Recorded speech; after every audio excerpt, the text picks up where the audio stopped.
श्री गणेशाय नमः। श्री सरस्वत्यै नमः। श्री पुराण पुरुषोत्तमाय नमः। श्री गुरुचरण कमलेभ्यो नमः। गुरुर्ब्रह्मा गुरुर्विष्णु गुरुर्देव महेश्वर गुरु साक्षात् परब्रह्म तस्मै श्री गुरवे नमः। आनन्दमानन्दकरं प्रसन्नं प्रेमस्वरूपं रजभावयुक्तं योगीन्द्रमिढ्यं भवरोगवैद्यं श्रीमद्गुरुं नित्यमहं नमामि। जय जय श्री राधारमण हरि जय जय नवल किशोर जय गोपी चित्तचोर प्रभु जय जय माखन चोर जय गोपी चित्तचोर प्रभु जय जय माखन चोर। भक्तवत्सल भगवान को आज को आनंद को वैदिक सत्य सनातन धर्म को परम मंगलमय परात्पर अखिलेश्वर अकारण करुणा वरुणालय भक्तवांसा कल्पतरु भगवान को चरण कमल में वंदना गर्दै गुरु चरण कमल में वंदना गर्दै वेदव्यासले रचना गर्नुभएका 18 पुराण मध्येमा नारदेव पुराणको आज तृतीय दिवसको कथा प्रसङ्गलाई हामीले श्रवण गरिरहेका छौँ। हामीले बिहानको समयमा वाचन गरिरहेका थियौँ भने यो अब हामीले कथा प्रसङ्गलाई यो साँझको समयमा श्रवण गर्नेछौँ। क्यान्डिड स्टुडियोको आयोजनामा भइरहेको यो 18 पुराण वाचन अन्तर्गत नारद पुराणको हामीले वाचन श्रवण गरिरहेका छौँ। श्री राधे टिभी मार्फत हामीलाई हेरिरहनु भएको छ। तपाईले फेसबुकको माध्यमबाट यस्तै युट्युबको माध्यमबाट पनि हामीलाई हेरिरहनु भएको छ। नारदजीलाई कुमारहरूले दिनुभएको ज्ञान उपदेश नैमिषारण्य क्षेत्रमा सौनक आदि 88 हजार ऋषिहरूले श्रवण गर्नुभएको सुत पौराणिकले बताउनु भएको ज्ञान उपदेश यो नारद पुराणको कथा प्रसङ्गलाई हामीले सुन्दै आइरहेका छौँ। नारद पुराणमा नारदजीले प्राप्त गर्नुभएका ज्ञान उपदेश धेरै महत्त्वपूर्ण छन्। धर्मको कुरा छ, अर्थको कुरा छ, ज्ञान मोक्षको कुरा छ, मोक्ष कसरी प्राप्त गर्ने अनि हामीले जीवन कसरी चलाउनु पर्छ, मृत्यु पश्चातको विषयहरू पनि यहाँ उल्लेख गरिएको छ। हामीले जीवन कसरी चलाउने, मानव देह प्राप्त गरिसकेपछि मानव देह प्राप्त गर्दा हामीले जीवन चलाउँदाखेरि नियमको कुन कुन पालना गर्नुपर्छ, यी यावत कुराहरूको प्रसङ्ग नारद पुराणमा छ। कुमारले नारदलाई दिनुभएको छ। नारदजी कुमारहरूसँग विभिन्न प्रश्न गर्नुहुन्छ। कुमारले यहाँ बताउँदै हुनुहुन्छ सनक नाम गरेका कुरा कुमार सनक, सनन्दन, सनातन, सनत कुमार 4वटा कुमार मध्येमा सनकले सबैभन्दा पहिले के सोध्नुभयो भने आजको प्रसङ्गमा हे नारदजी म अब तपाईँलाई के बताउँछु भने गृहस्थ धर्ममा अपनाउनु पर्ने के नियमहरू छन् यो विषयमा म बताउँछु भनेर बताउन लाग्नुभयो। सबैभन्दा पहिले गृहस्थ धर्म, गृहस्थी हामी विवाह गर्छौँ, गृहस्थमा रहन्छौँ। गृहस्थ गर्नेले के विचार गर्नुपर्दछ, विवाह गर्ने भनेर मात्रै हुँदैन, विभिन्न कुराहरूमा विचार गरेर विवाह गर्नुपर्दछ। यो कुरा नारदजीलाई यहाँ कुमारले बताउनुहुन्छ। सबैभन्दा पहिले के भन्नु भने गृहस्थमा आउनु पूर्व सबैभन्दा पहिले वेदाध्ययन शास्त्रको विषयमा ज्ञान हुनुपर्दछ। सबैभन्दा पहिले गर्भाष्टमी टमीवापी व्रतबन्ध कृतादिज, गर्भदेखि लिएर 8 वर्ष अर्थात् जन्मिसकेपछि 8 वर्षमा ब्राह्मणको व्रतबन्ध हुन्छ। त्यो व्रतबन्ध कर्म गरिसकेपछि वेद आरम्भ, वेद पढ्नको लागि अध्ययन गर्नको लागि समय हुन्छ। यसरी अध्ययन गर्दै गर्दै 25 वर्षको जब भइसकेपछि त्यहाँबाट गुरुको सेवा गरेर वेद अध्ययन गरेर फर्किएर आएर गृहस्थको पालना गर्नुपर्दछ अनि विवाह गर्नुपर्दछ भन्नु हो। अब विवाह मात्रै गर्ने भनेर हुँदैन, फेरि उचित कन्या खोज्नु पर्यो। यो सबैभन्दा महत्त्वपूर्ण कुरा हो। कस्ती कन्या खोज्ने, नभए त गृहस्थ चलाउनलाई यति सजिलो छैन। श्रीमान श्रीमती भनेको त रथको 2वटा पाङ्ग्रा भन्छौँ हामी। यसै छैन, एउटा पाङ्ग्रा कमजोर पर्यो, एउटाले मात्रै कति चल्छ र, होइन? दुईटै बराबर हुनु पर्यो नि त। त्यही भएर यो कुरामा विचार गर्नुपर्दछ। यहाँ फेरि श्रोताहरू पनि बिहे नगरेका धेरै हुनुहुन्छ है। सबैले थाहा पाउनुपर्ने विवाहको कुरामा विचार गर्नुपर्ने के त भन्दा सबैभन्दा पहिले कन्याको कुल कस्तो छ, कुलको विचार गर्नुपर्दछ। कुल हेरेर कन्या विवाह गर्नुपर्दछ। धेरै लामो कपाल भएको पनि विवाह गर्नु हुँदैन, कपाल नै नभएकी पनि विवाह गर्नु हुँदैन। यो पनि विचार गर्नुपर्दछ। ज्यादा बोल्ने पनि विवाह गर्नु हुँदैन। धेरै बोल्ने किसिमकी स्त्री कन्या छिन् भने त्यस्तो कन्यासँग पनि घरजम गर्यो भने दुःख पाइन्छ। ज्यादा बोल्ने हुनु हुँदैन, क्रोध गर्ने, धेरै रिसा किसिमकी कन्यासँग पनि विवाह गर्नु हुँदैन। ज्यादा अल्छी, बिहान 8 बजेसम्म सुतिरहन् भने बर्बाद भएन? त्यही भएर ज्यादा अल्छी किसिमकी पनि विवाह गर्नु हुँदैन। विवाह गर्दा अरू के विचार गर्नुपर्दछ भन्दा धेरै अग्ली पनि विवाह गर्नु हुँदैन अनि ज्यादा होची पनि विवाह गर्नु हुँदैन। अनि केटाको आकार भएकी कन्यासँग पनि विवाह नगर्नु, अनि जुङ्गा भएकी कन्यासँग पनि विवाह नगर्नु।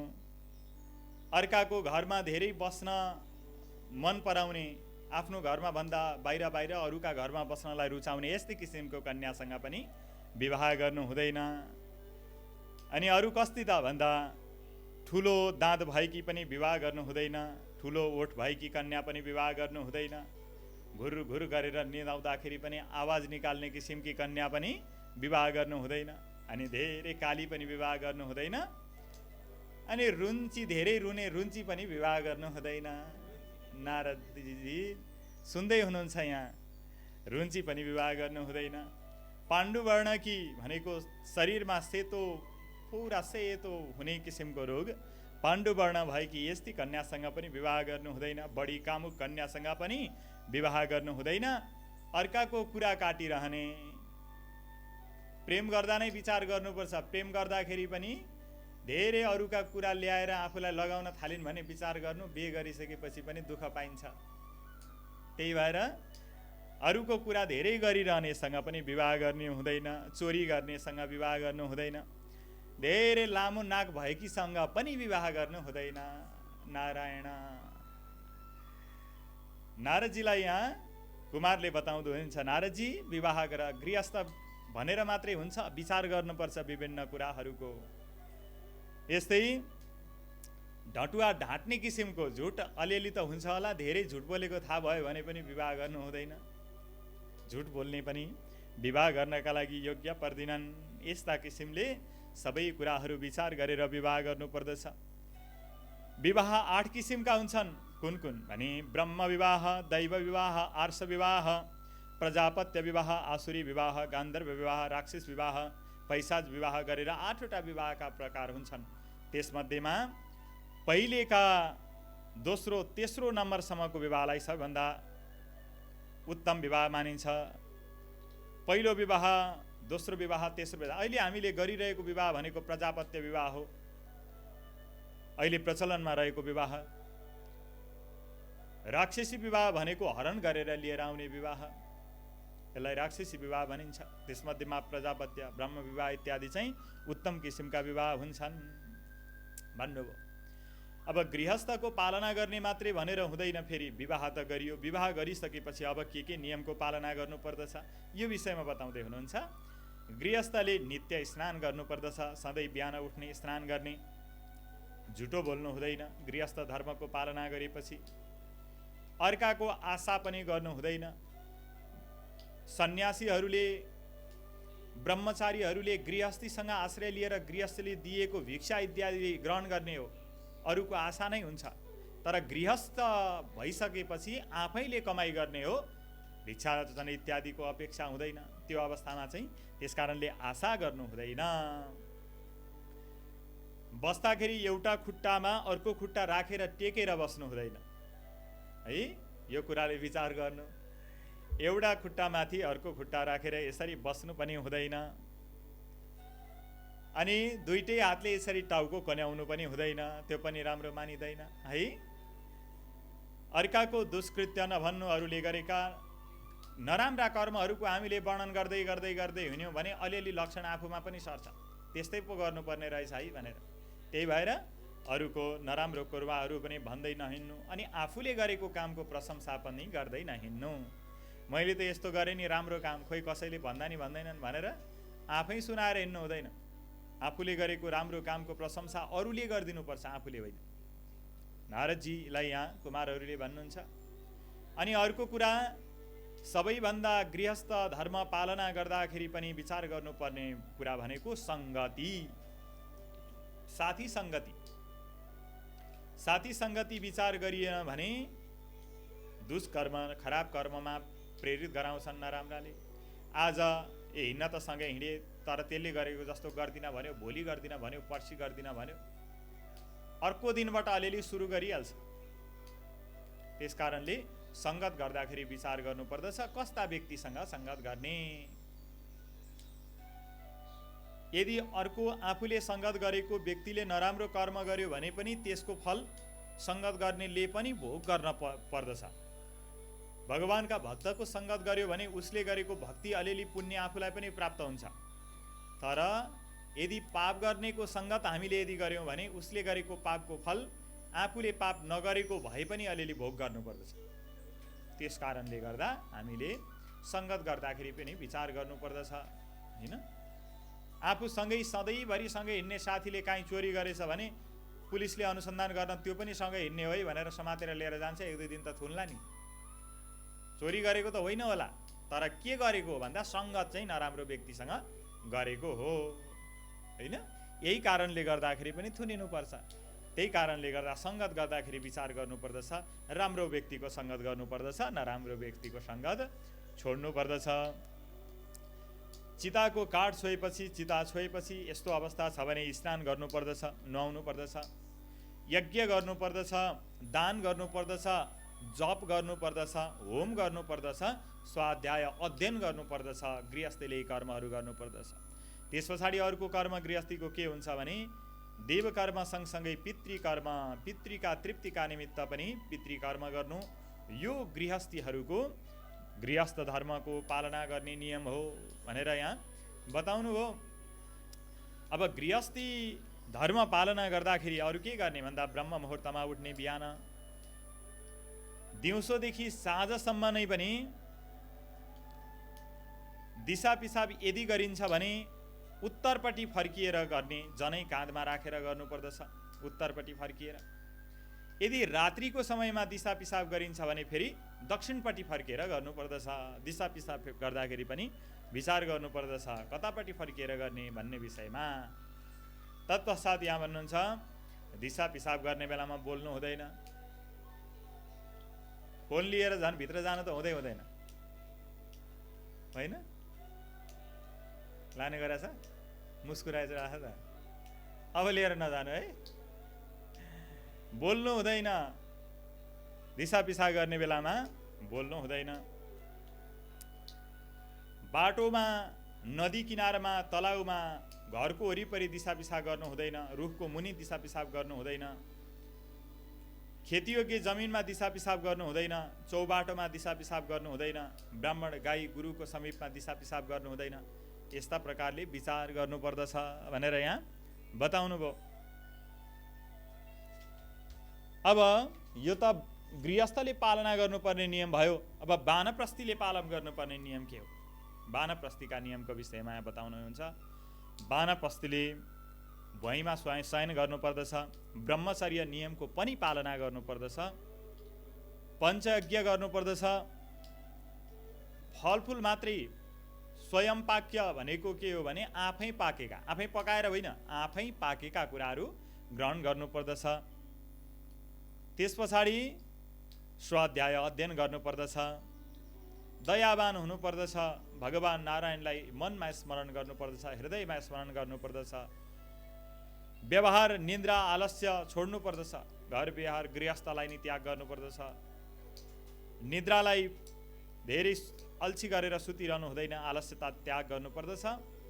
यस्ता प्रकारले वानप्रस्थी नियम पालना गर्नुपर्दछ। अब सन्यास भएपछि के गर्ने त भने कौपिन मात्र लगाउनु पर्दछ, मुण्डन गर्नुपर्दछ, बरु नाङ्गै रहँदा हुन्छ, शत्रु र मित्र समान सम्झनु पर्दछ, भिक्षा मागेर ग्रहण गर्नुपर्दछ, धेरै खानु हुँदैन, त्रिकाल सन्ध्या गर्नुपर्दछ, अनि प्रणव जप पर्दछ, ओम ओम यस्ता प्रकारले जप गर्नुपर्दछ, अनि लोभलाई चाहिँ पूर्ण रूपमा त्याग गर्नुपर्दछ। यदि सन्यासी भएर पनि लोभ गर्छ भने ऊ चाण्डाल सरह हुन्छ भनेर कुमारले नारदजीलाई बताउनुभयो। तत्पश्चात यहाँ श्राद्ध विधिको विषयमा बताउन लाग्नुभयो। श्राद्धको विषयमा श्राद्ध भनेको के हो भने श्रद्धापूर्वक गरिने कर्म भनेको श्राद्ध हो। हरेक पुराणहरूमा आउँछ श्राद्धको विषय। नारदजीलाई यहाँ कुमारहरूले पनि श्राद्धको विषयमा बताउनुहुन्छ। श्राद्ध भनेको श्रद्धापूर्वक गरिने कुरा हो। श्राद्धको दिन यदि श्राद्ध अघि आज छ भने हिजोदेखिबाट शुद्ध हुनुपर्दछ, अघिल्लो दिनै स्नान गर्नुपर्दछ, एक छाक मात्रै खानुपर्दछ, एक छाकीको दिन भुइँमा सुत्नु पर्दछ, ब्रह्मचर्यको नियम पालना गर्नुपर्दछ, अनि श्राद्धको दिन ब्राह्मणहरूलाई निमन्त्रणा गर्नु, श्राद्धको दिनका लागि अघिल्लै दिन ब्राह्मणलाई निमन्त्रणा गर्नुपर्दछ। यहाँ नियम कस्तो बताइएको छ भने ब्राह्मणहरूलाई निमन्त्रणा ब्राह्मणले अघिल्लो दिनको बेलुकाको भोजन गरिसकेपछि अनि निमन्त्रणा गर्नुपर्दछ। त्यो निमन्त्रणा गरिसकेपछि ब्राह्मणले भोलिपल्टको भोजन चाहिँ श्राद्ध कर्म गरेको दिन त्यही भोजन गर्नुपर्दछ। यस्तो नियम बताइएको छ। श्राद्धको दिनमा अनि के गर्ने भने यात्रा गर्नु हुँदैन, कतै हिँड्नु हुँदैन, श्राद्धको दिन कलह झगडा गर्नु हुँदैन, क्रोध रिस गर्नु हुँदैन।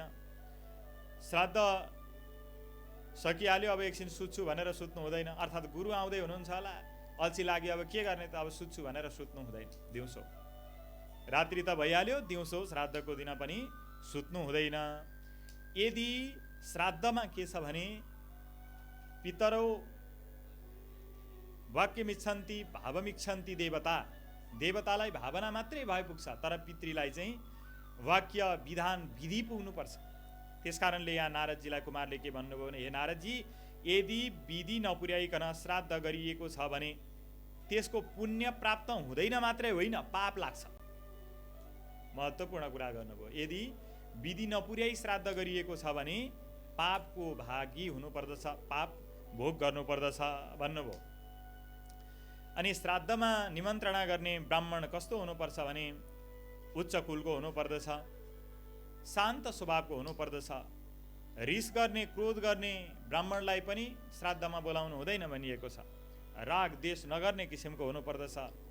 पुराण विशारद, पुराणको विषयमा ज्ञान प्राप्त गरेको हुनुपर्दछ। शास्त्रको विषयमा ज्ञान प्राप्त गरेको चाहिँ श्राद्धमा ब्राह्मण निमन्त्रणा गर्नुपर्दछ। यदि श्राद्धमा बोलाउने ब्राह्मण न्यूनाङ्ग अर्थात् अङ्ग नभएको हुनु हुँदैन, कदर्य लोभी हुनु हुँदैन, कुष्ठरोगी हुनु हुँदैन, वेद विक्रेता वेदको बिक्री गर्नेवाला ब्राह्मणलाई पनि श्राद्धमा बोलाउनु हुँदैन। पितृहरू रुष्ट हुन्छन्, पितृहरू आउँदैनन्। नआउने मात्रै होइन, रिसाएर फर्किन्छन्। रिसाएर फर्किएपछि विपरीत फल प्राप्त हुन्छ। यसको पाप भोग गर्नुपर्दछ कर्म गर्नेले। यस्तै यहाँहरू के भनिएको छ त भन्दा मन्त्रको बिक्री गर्ने यस्ता किसिमका ब्राह्मणलाई पनि श्राद्धमा बोलाउनु हुँदैन।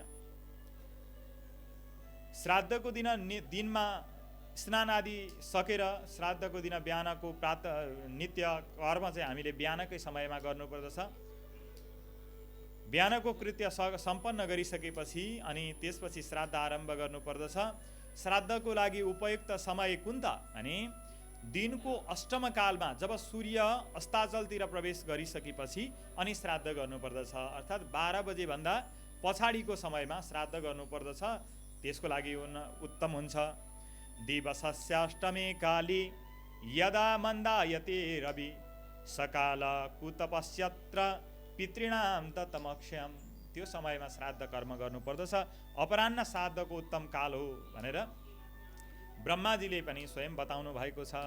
त्यस्तै फेरि साह्रै बेलुका साँझ पर्न लागेको बेलामा पनि पार्नु हुँदैन, फेरि अलि अगाडि नै गर्नुपर्दछ। साँझ बेलुकै पनि श्राद्ध गर्नु हुँदैन। श्राद्ध गर्दा विश्वदेवको निमन्त्रणा र पितृलाई निमन्त्रणा गर्नुपर्दछ। ब्राह्मणले श्राद्ध गर्दा सिधान्न प्रदान गर्दाखेरि पनि चतुष्कोण 4 गुणा बनाएर, क्षेत्रीले त्रिकोण बनाएर, वैश्यले गोल आकारको मण्डप बनाउनु पर्दछ सिधान्न सङ्कल्प गर्दाखेरि भनेर बताउनु भयो। विश्वदेव अनि पितृहरू दुवैलाई निमन्त्रणा गर्नु किन त भन्दा पितृहरूलाई त्यहाँसम्म पुर्याउने माध्यम भनेको के हो भने विश्वदेव हुन्। विश्वदेवाको माध्यमबाट पितृहरूले त्यो भागलाई लिएर जान्छन्। पितृहरूले सिधान्न पिण्डदान इत्यादि गरिएको प्रदान गरिएको वस्तुलाई चाहिँ भरियाको रूपमा पितृहरूसँग लगिदिने काम चाहिँ विश्वदेवाले गर्छन्। त्यस कारणले गर्दा पितृहरूको आमन्त्रण सँगसँगै विश्वदेवाको पनि निमन्त्रणा श्राद्धमा गर्नुपर्दछ। यसरी कर्म गर्नुपर्दछ भन्नुभयो। अनि श्राद्धमा कुशको महत्त्व छ। कुशको आसनमा बसेर कर्म गर्नुपर्दछ। जौको महत्त्व छ, तिलको महत्त्व छ। यी श्राद्धका निमित्त अत्यन्त महत्त्वपूर्ण हुन्छन्। विभिन्न पुष्पहरू छन् श्राद्धका निमित्त महत्त्वपूर्ण हुन्छन्। 6 किसिमका पुष्प श्राद्धका लागि विशेष हुन्छन्। के भन्दा अगस्त्य भृङ्गिराजस तुलसी शतपत्रिका चम्पक तिलपुष्प च षडेति पितृवल्लभा। अगस्त्य, भृङ्गिराज, तुलसी, सयपत्री, चम्पक, तिलपुष्प, यस्ता प्रकारले 6वटा पुष्प चाहिँ श्राद्धको निमित्त प्रयोग गर्न उत्तम हुन्छ भन्नुभयो। अब यहाँ के भन्नुहुन्छ भने श्राद्ध कर्म गर्दाखेरि तिथिको निर्णयको विषयमा बताउनुहुन्छ। यहाँ तिथि श्राद्ध कर्म गर्दा तिथि कस्तो भने श्राद्ध कर्ममा लाग्दो तिथि लिएर कर्म गर्नुपर्दछ।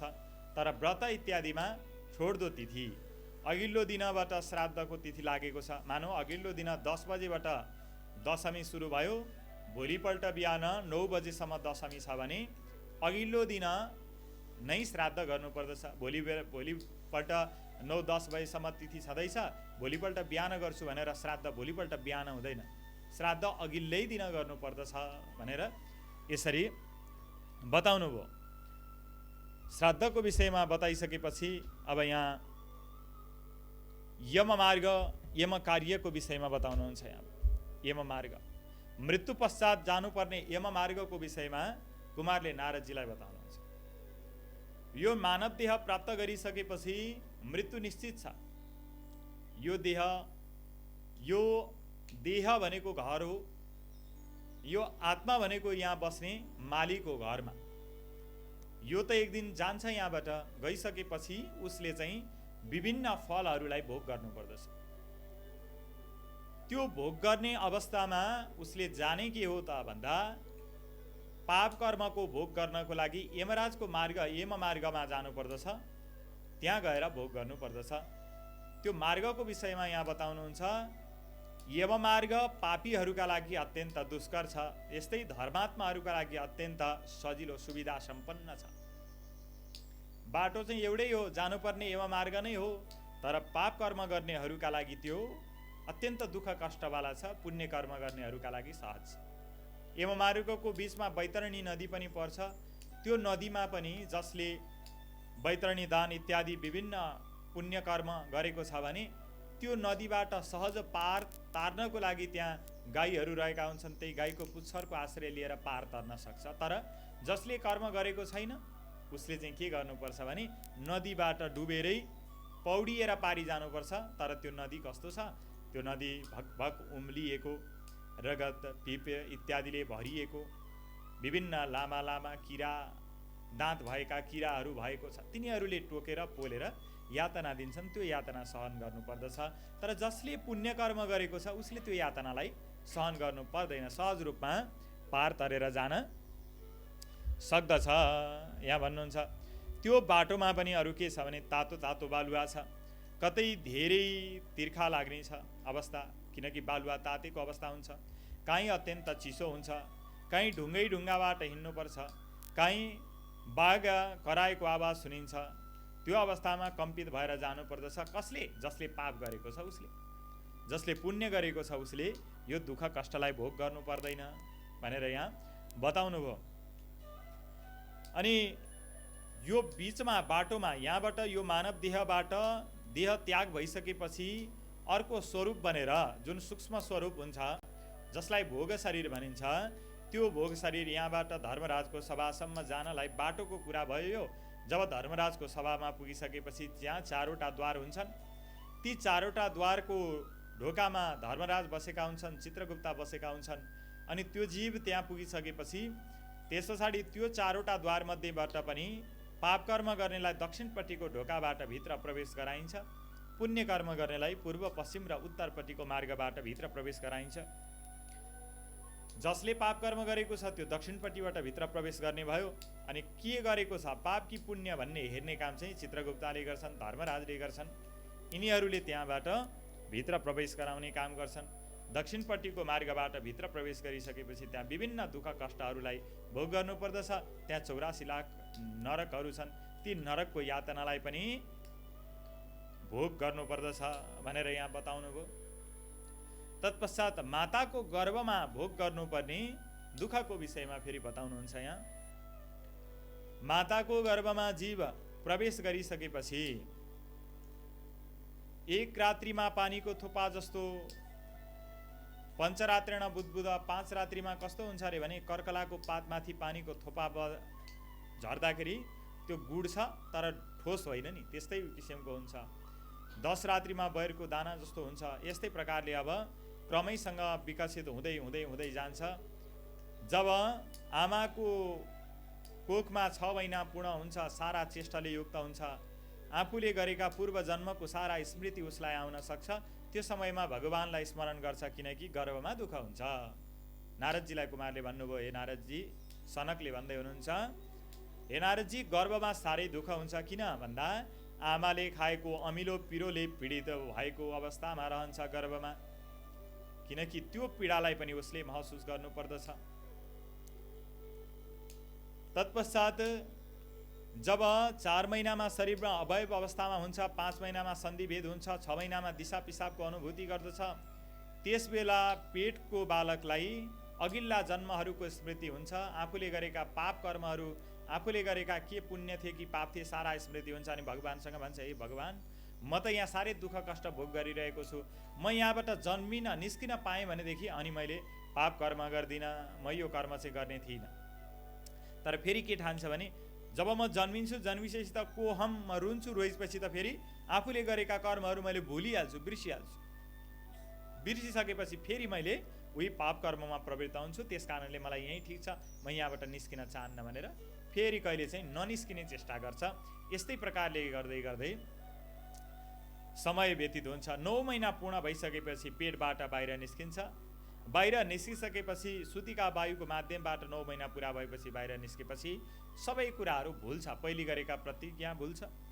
सबै भुलिसकेपछि अब आफ्नै आसक्तिहरू पैदा हुन्छन्। जन्मिने बित्तिकै खान पाए हुन्थ्यो भन्ने लाग्यो, त्यस पछाडि अलि ठुलो भयो, भोजन इत्यादि खान पाए हुन्थ्यो भन्ने लाग्यो। तत्पश्चात अलि युवा अवस्थामा म नै म सर्वसर्वा हुँ, अरू केही पनि छैन, म नै सबै कुरा हुँ भन्ने किसिमको भाव जागृति हुन्छ। तत्पश्चात विभिन्न पाप कर्महरू चाहिँ उसले गर्दछ। यस्ता प्रकारले जीवनयापन हुँदछन् भनेर यहाँ बताउनु भयो। अब मानव देह प्राप्त गरिसकेपछि भगवान भक्तिमा लाग्नलाई साह्रो दुःख कष्ट छ, परिश्रम गर्नुपर्दछ। पाप कर्म गर्नलाई सजिलो छ र तर पुण्य कर्म गर्नलाई चाहिँ बडो गाह्रो छ। सबभन्दा गाह्रो नै पुण्य कर्म गर्नको निमित्त हो भन्नु। भगवान प्राप्तिका निमित्त के गर्नुपर्दछ भन्ने प्रसङ्गमा यहाँ भन्नुहुन्छ अष्टाङ्ग योगको विषय। योग, अष्टाङ्ग योगमा 8वटा योगका अङ्गहरू छन्। त्यसमा यम, नियम, आसन, प्राणायाम, प्रत्याहार, ध्यान, धारणा, ध्यान र समाधि। समाधिस्थ अवस्थामा पुग्नको लागि भगवान भक्तिका 8वटा आधारहरू छन्। सबैभन्दा पहिले हामीले गर्नुपर्ने पहिलो नियम के हो भने यम, तत्पश्चात छ नियम। हामीले विभिन्न नियमहरूको पालना गर्नुपर्छ। जुन नियमको पालना गर्दाखेरि हामीले विभिन्न दुःख कष्टहरूलाई भोग गर्नु पर्दैन। हामीले नित्य गर्ने कर्महरू हुन्छन् नि, पाहुनाको सेवा गर्छौँ होला, बिहान उठ्छौँ, बिहान उठेर स्नान गर्छौँ, बिहान उठेर भुइँ सफा गर्छौँ, घर लिपपोत गर्छौँ, यी कर्महरू पर्दछन्। यो हामीले गर्नुपर्ने कर्म। गायत्रीको जप गर्दछौँ। तत्पश्चात अर्को के भन्दा आसन। आसनलाई जित्नु पर्दछ भगवान प्राप्तिका निमित्त। आसन भनेको यसरी बसिरहनु पनि ठुलो एउटा योग हो। बसिरहन नभए यतिकै कहाँ सकिन्छ। बिहानदेखि बेलुकासम्म यसरी पनेटी मारेर बस्ने भन्दा तपाईँ सक्नुहुन्छ? गाह्रो छ। जसले यो अभ्यास गरिरहनु भएको छ उहाँले मात्रै सक्नुहुन्छ, नभए गाह्रो छ यो पनि। एकैछिनमा घुँडा दुख्न थाल्छ, ढाड दुख्न थाल्छ, होइन? आसन जित्न पनि गाह्रो छ। हे नियम, आसन, प्राणायाम, त्यसपछि प्राणलाई जित्नु पर्दछ। प्राण, श्वासलाई जित्नु पर्दछ। त्यसपछि प्रत्याहार, आहारलाई जित्नु पर्दछ। भोजन, आहार जित्नु पर्दछ। ध्यान, भगवानको ध्यान हुनु पर्दछ, आउनु पर्यो। त्यसपछि त्यसलाई धारणा गर्नु पर्यो। अनि त्यस पछाडि समाधिस्थ अवस्था भनेको शरीर र आत्माको फरक अस्तित्व देख्नु भनेको समाधिस्थ अवस्था हो। शरीरलाई चोटै हुँदाखेरि पनि आत्माले महसुस नगर्नु, यो समाधिस्थ अवस्था हो। यस्ता प्रकारले भगवान प्राप्तिका विभिन्न चरणहरू छन् भनेर यहाँ बताउनु भयो। तत्पश्चात अरू के बताउनुहुन्छ भन्दा भगवान भक्तिको विषयमा विभिन्न मन्वन्तरको विषयमा पनि बताउनु भयो। यो सृष्टिमा भगवानले गर्नुभएका सृष्टिमा जति छन् सबैको औसत आयु हुन्छ, मात्रै कति भन्ने मात्रै हो। जीव जीवात्माको कुरा गरौँ, मानिसको आयु औसतमा 100 वर्ष, देवताहरूको आयु पनि औसतमा 100 वर्ष, देवताहरू पनि 100 वर्षै बाँच्ने। अनि सृष्टिकर्ता ब्रह्माजी कति समय बाँच्ने त भन्दा सृष्टिकर्ता बाँच्ने पनि जम्मा 100 वर्ष नै हो। तर फेरि ब्रह्मा त्यसो भए 100 वर्षमा फेरि मृत्यु हुन्छन्, मर्छन् त भन्दा होइन। हो पनि होइन पनि, कसरी त, के गरी हो के गरी होइन भन्दा हाम्रो 100 वर्षमा चाहिँ होइन, ब्रह्माजीको स्वयंको 100 वर्षमा चाहिँ हो। त्यो भनेको के हो भने हाम्रो 1 वर्ष देवताहरूको 1 दिन हुन्छ। हाम्रो 1 वर्ष बित्दा देवताहरूको 1 दिन, हाम्रो 2 वर्ष बित्दा देवताहरूको 2 दिन, हाम्रो 10 वर्ष बित्दा देवताहरूको 10 दिन। हामी 100 वर्ष बाँचेर बित्यौँ भने देवताहरू जम्मा 100 दिनका भइरहेका हुन्छन्। 60 दुना 120, लगभग 3-3.5 महिना पनि पुगेका हुँदैनन्। देवताहरू जम्मा 3.5 महिनाका भइरहेका हुन्छन्, हामी 1 वर्ष भइसक्छौँ भन्नाले त्यो समय लामो। अब ब्रह्माजीको चाहिँ कस्तो छ त भने युगहरूको पनि आयु हुन्छ। सत्य, त्रेता, द्वापर, कली 4वटा युगहरू छन्। मानवीय आयुको हिसाबले, देवताहरूको आयुको हिसाबले, मानवीय आयुको हिसाबले हेर्दाखेरि देवताको आयु अनुसार 1 दिव्य वर्ष हुन्छ भने देवताहरूको आयुको अनुसार त्यो कति हुन्छ भने 1 वर्षमा देवताहरूको 1 वर्ष हुँदा मानवको कति हुने भयो भन्दा त्यही अनुसार समय लामो हुने भयो। कलीको आयु कति छ भने मानवीय हिसाबले 4,32,000 वर्ष,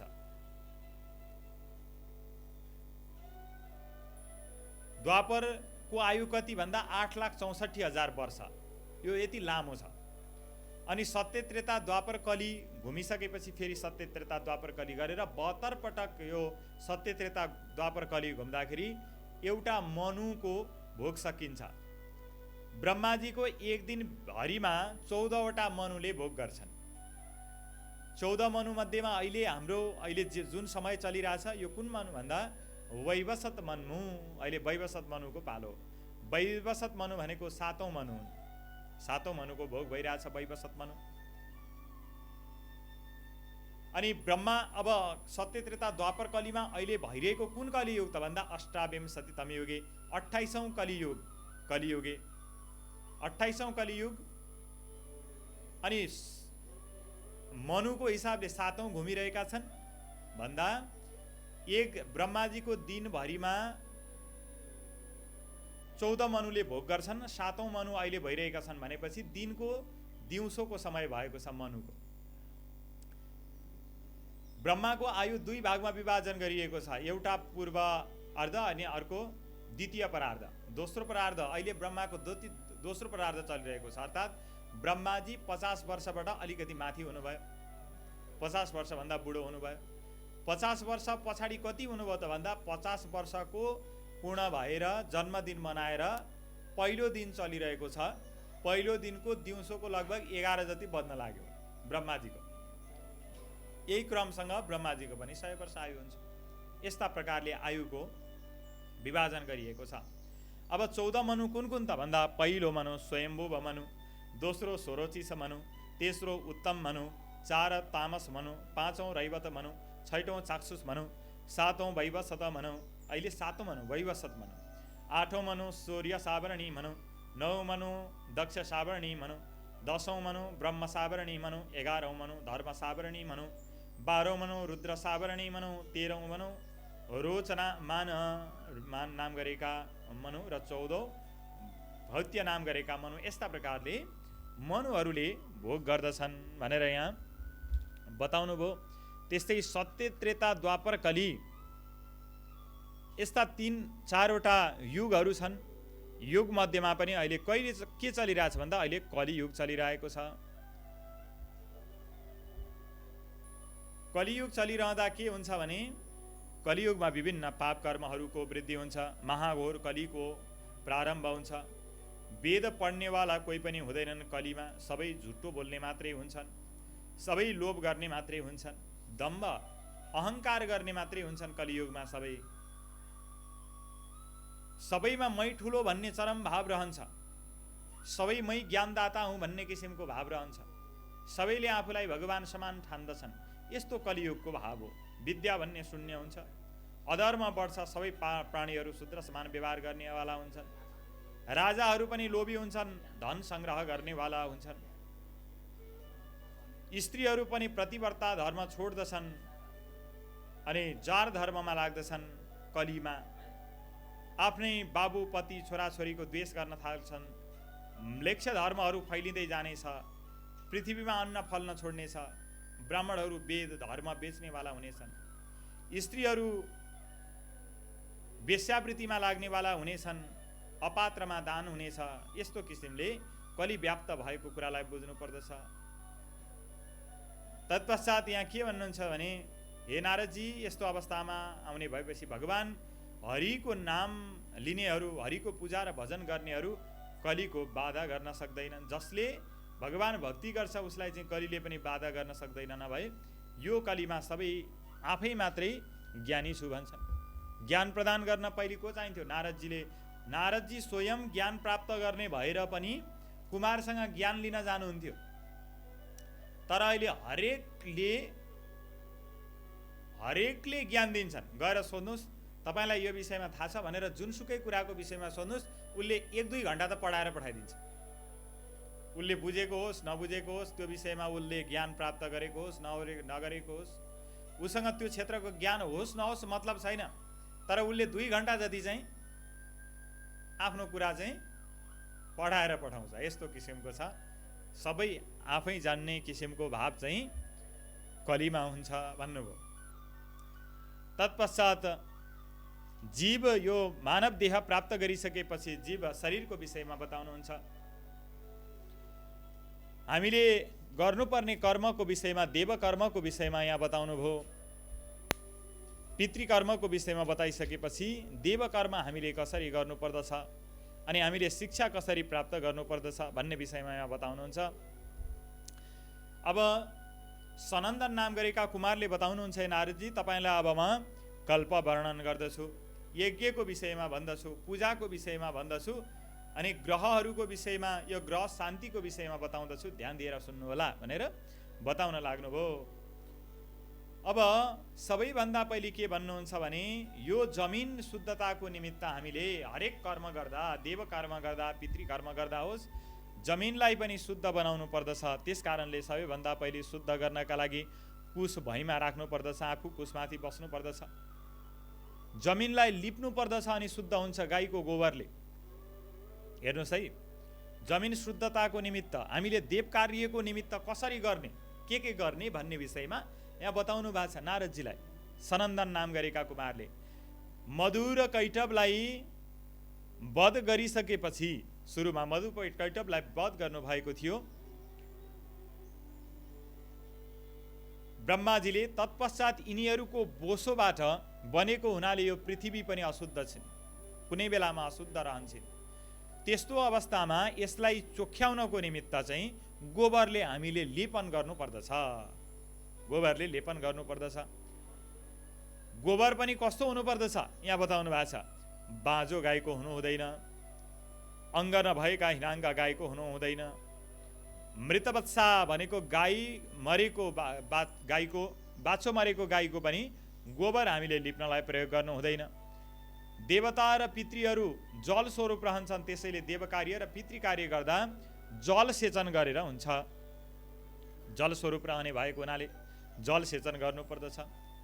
सौभाग्य स्त्रीबाट अग्नि ल्याउने प्रावधान छ, अग्नि स्थापना गर्दाखेरि त्यो अग्नि सौभाग्य स्त्रीद्वारा ल्याइएको हुनुपर्दछ भनेर यहाँ बताउनु भयो। यज्ञको दक्षिण दिशामा दानवहरू बस्दछन्, जहाँ हामीले यज्ञ गरेका हुन्छौँ त्यो यज्ञ गर्दाखेरि दक्षिणपट्टिको भागमा, यज्ञको दाहिनेपट्टिको भागमा अर्थात् पूर्वपट्टि फर्किएर बस्दाखेरि दाहिनेपट्टिको भागमा, दक्षिणपट्टिको भागमा दानवहरू बस्दछन्, राक्षसहरू बस्दछन्। अनि यिनै दानवहरूबाट रक्षा गर्नका लागि दक्षिणपट्टि ब्रह्माको स्थापना गर्नुपर्दछ, अग्निको रक्षा गर्नको लागि, यज्ञको रक्षा गर्नका लागि विष्णुको स्थापना गर्नुपर्दछ। अनि उत्तरपट्टिको भागमा प्रोणिता र प्रोक्षिणी राख्नुपर्दछ। यजमान पश्चिममा बस्नुपर्दछ, ब्राह्मणहरू पूर्वमा बस्नुपर्दछ भनेर यहाँ नारदजीलाई कुमारहरूले बताउनु भयो। अनि पवित्र 3 अङ्गुलका 2वटा हुनुपर्दछ, बनाउनु पर्दछ। 4 अङ्गुलको प्रोक्षिणी बनाउनु पर्दछ, फेरि 3 अङ्गुलको आज्यस्थाली बनाउनु पर्दछ। 6 अङ्गुलको चरु थाली चाहिँ 6 अङ्गुलको बनाउनु पर्दछ। यसै गरी सुरो 6 अङ्गुलकै बनाउनु पर्दछ अनि श्रुच 3 अङ्गुलको बनाउनु पर्दछ। यहाँ के भन्नुहुन्छ भने कुशमा ब्रह्मको ध्वज, विष्णुको चक्र, त्यस्तै महादेवको त्रिशूल रहन्छ। 3वटा कुरा चाहिँ कुशमा रहेको हुन्छ, त्यस कारणले गर्दा पवित्र छेदन गरेर बनाउनु पर्दछ। सुरको मूल भागमा, अब सुरो समाउँदाखेरि, सुरो त सबैलाई थाहा छ, सुरो समाउँदाखेरि सुरोको मूल भागमा 1-1 अङ्गुलमा 3 देव रहेका हुन्छन् अनि अन्य देवहरू पनि त्यही अनुसार रहने भएको हुनाले 1-1 अङ्गुलमा विभिन्न देवताहरू हुन्छन्, तिनीहरूको फल प्राप्त हुन्छ। त्यसैले मूल भागदेखि 3 अङ्गुललाई छोड्नु पर्दछ। यसरी सुरो समाउँदाखेरि 3 अङ्गुल चाहिँ यतापट्टि छोडेर मात्रै समाउनुपर्छ, टुप्पोमा समाउनु हुँदैन, किनकि फल प्राप्त हुँदैन। सुरो टुप्पोमा समात्यो भने फल प्राप्त हुँदैन। नापेर 3 अङ्गुल छोडेर 1 हातको सुरो बनाउनु पर्दछ, 13 अङ्गुल यता फेदतिर छोडेर अनि मात्रै सुरोलाई समाउनु पर्दछ। कुन कुन देवताहरू हुन्छन् भन्दा अग्नि हुन्छन्। यदि अग्नि भएको ठाउँमा टुप्पोमा हामीले समातेर हवन गऱ्यौँ भने, फेदमा समातेर हवन गऱ्यौँ भनेदेखि भोग र धन नाश गराउँछ। त्योभन्दा अलि अगाडि सूर्य हुन्छन्, सुरोमै त्यहाँ समातियो भने के हुन्छ भने रोग हुन्छ, रोग लाग्छ, रोग कारक हुन्छ। त्यसभन्दा सँगै चन्द्रमा रहेका हुन्छन्, जसको फल उल्लेखन गरिएको छैन तर समाउनु हुँदैन। ब्रह्मा त्यस पछाडि रहेका हुन्छन्। सबै कामनालाई बुझ्ने किसिमका ब्रह्मा हुन्। यदि हामीले नियम पालना गऱ्यौँ भने ब्रह्मा रुष्ट हुन्छन्। वायु रहेका हुन्छन्, यिनको पनि सम्मान गर्नुपर्दछ, किनकि वायुले वृद्धिदाता वृद्धि प्रदान गर्नेवाला हुन्छन्। अनि यमराज पनि त्यही सँगै रहेका हुन्छन्। यमराजको हामीले अपमान गरेर कर्म गऱ्यौँ भनेदेखि मृत्युदायक, मृत्यु प्रदान गर्ने किसिमको हुन्छ। त्यस कारणले यसरी विचार गर्नुपर्दछ। सुरो र श्रुक बनाउँदा कुन कुन काठको प्रयोग गर्ने त भन्दा सबैभन्दा समीको प्रयोग गर्न सकिन्छ, खैरको प्रयोग गर्न सकिन्छ, विकङ्गतको प्रयोग गर्न सकिन्छ र पलास प्रयोग गर्न सकिन्छ। यी चारवटा चाहिँ हामीले उत्तम किसिमका भनेर मान्नुपर्छ र प्रयोग गर्नुपर्दछ। एक हातको सुरो बनाउनु पर्दछ, 30 अङ्गुलको श्रुक बनाउनु पर्दछ। यो किसिमको विधान छ। पूर्ण पात्र नगरिकन यज्ञको फल प्राप्ति हुँदैन। त्यस कारणले हामीले कर्म गरिसकेपछि पूर्ण पात्र गर्नुपर्दछ। पूर्ण पात्रको विधानमा यहाँ के छ भने पूर्ण पात्र 4 पुष्कलको बनाउनु पर्दछ भनेर यहाँ बताइएको छ। अनि अग्नि पनि ग्राह्यस्पत्य, आवहनीय र दक्षिणाग्नि गरेर 3 किसिमका अग्नि हुन्छन्। अनि सभ्य र आवसत्य नाम गरेका 2वटा अरू हुन्छन् गरेर 5 किसिमका चाहिँ अग्नि बताइएको छ, जसलाई पञ्चाग्नि भनिन्छ। 5वटा अग्निका नामहरू छन्। अग्नि देवता कस्तो स्वरूपमा हुनुहुन्छ भने अग्नि देवताको मुख छन्, अग्नि देवताको मुख 2वटा, एउटा छाती, 4वटा कान, 2वटा नाक, 2 टाउको, 6वटा आँखा, 7वटा जिब्रा। यस्तै किसिमले पिङ्गल किसिमको स्वरूपको अग्नि हुनुहुन्छ। यस्तै पञ्चवारुणको होमको लागि 2 हात, 2 गोडा र मस्तक भएका अग्नि रहनुहुन्छ भनेर यहाँ बताइएको छ। अनि पञ्चवारुण पछाडि सृष्टिकृत होम पनि हुन्छ। सृष्टिकृत होम र पूर्णाहुतिका लागि 2वटा कान भएका अग्नि हुन्छन्। होम गर्दा विभिन्न किसिमका मुद्रा हुन्छन्। अब होम गर्दा कसरी गर्ने भन्ने विषयमा आज हामीले होम गर्दा एउटा हंसी मुद्रा हुन्छ, अर्को मृगी मुद्रा हुन्छ र अर्को सुकरी मुद्रा हुन्छ। यो 3 किसिमका छन्।